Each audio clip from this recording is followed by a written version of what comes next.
મિત્રો, રાજપીપળાના ટેકરા ફળિયામાં એક લગ્ન પ્રસંગમાં અંદાજે 3000 વ્યક્તિનો જમણવાર રાખવામાં આવ્યો હતો। આ લગ્ન પ્રસંગમાં મહેમાનોએ પનીર સહિતની વાનગીઓ ખાધી હતી। જોકે લગ્નમાં આવનાર મહેમાનો લગ્નમાં બનાવેલ ભોજન જમ્યા બાદ 1 કલાકમાં કેટલાક લોકોને પેટમાં દુખાવો, ઝાડા, અમુકને માત્ર ઉલટી તો કેટલાક લોકોને ઝાડા ઉલટીની ફરિયાદ ઉઠતા ટેકરા ફળિયા વિસ્તારમાં ભાગદોડ મચી ગઈ હતી। તેમજ 108 પર કોલ વધી ગયા હતા, જેમાં કેટલાક લોકો ખાનગી દવાખાને સારવાર માટે ગયા તો કેટલાક લોકો સરકારી દવાખાને પહોંચ્યા હતા। આ ઘટનાની જાણ થતાં રોગચાળા અધિકારી doctor RC Kashyap, doctor Suman સહિત આરોગ્ય ટીમ સિવિલ હોસ્પિટલ અને ખાનગી હોસ્પિટલ ખાતે દોડી આવ્યા હતા।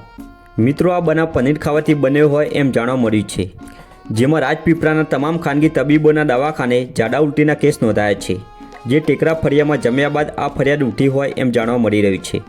અંદાજિત 80થી વધુ ખાનગી તબીબોના દવાખાને આ ઝાડા ઉલટીના કેસમાં રાત્રિ દરમિયાન સતત વધારો જોવા મળી રહ્યો છે। જોકે આરોગ્ય વિભાગ સતત સતર્ક રહીને કામગીરી કરી આ પરિસ્થિતિને સંભાળી લીધી હતી। તો મિત્રો, આ ઘટના વિશે તમે શું કહેશો તે કોમેન્ટ કરીને જરૂર જણાવો।